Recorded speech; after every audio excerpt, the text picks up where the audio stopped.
Okay, testingin natin tong ating helicopter.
So, kanina nag-crash tayo.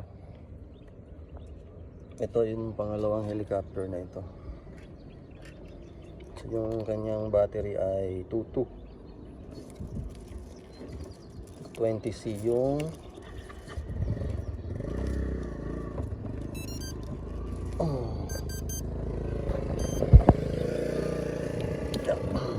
20C yung ano, ang battery niya.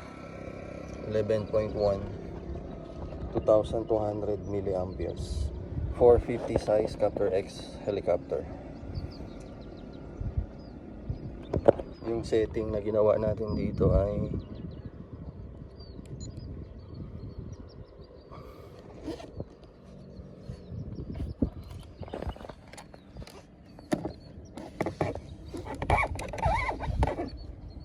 yan.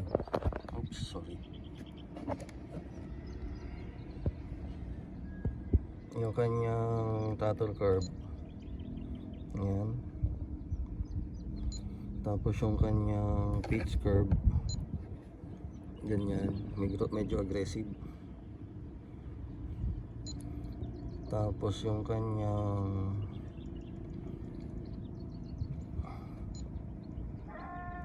linkage menu system doon sa subtrim, yan, kasi sagad na yung kanyang rudder, sagad na yung rudder, sagad na rin yung kanyang elevator. Yan. So nag-adjust tayo doon sa linkage menu papunta sa subtrim. Ng aileron ay positive 10, elevator positive 20, tapos yung rudder positive 20. Magbabar hopping pa rin siya. Yung nagbabani hopping, nagbabani hopping, tumatalon-talon yung helicopter, gumagalaw. Kasi naka normal mode lang tayo. Yun yung normal mode. So kung mag-ano tayo, mag idle up, yan, nagbabago yung kanyang aileron, rudder at saka elevator. So i-adjust muna natin yan doon kung ilang clicks para pwede na tayo mag-idle up. So next video na lang yun. Bye. So upon checking, maganda itong binigay sa atin ni Daniel Vernice na battery. Phantom, pang helicopter talaga siya. In 5 minutes na flight time, may natira pa tayong 49% or 50%. So yung ano, 3.8, yung series 2 3.8, yung series 3. Ito talaga lagi problema dyan, mabilis ma-discharge yung series 3. 14% na lang, kaya pala siya bumagsak ng 49%. So minsan na 50, 49. Anyway, pag hindi talaga advisable na yung mga bloated na Ito katulad ito, ang ganda pa ng battery na binigay sa atin, no? Hindi pa siya bloated. Although yung resistance niya siguro hindi natin na-check. Itong bloated na to. Makalimutan natin i-discharge. Ang resistance nito ay 36, 22, 30 mega ohms. Pag lumampas na siya ng mga 12 mega ohms ang resistance ng battery, hindi mo na pwede gamitin sa airplane yarn or sa helicopter. Dahil ang nangyayari ay nagbo-voltage drop siya, nawawala ng power.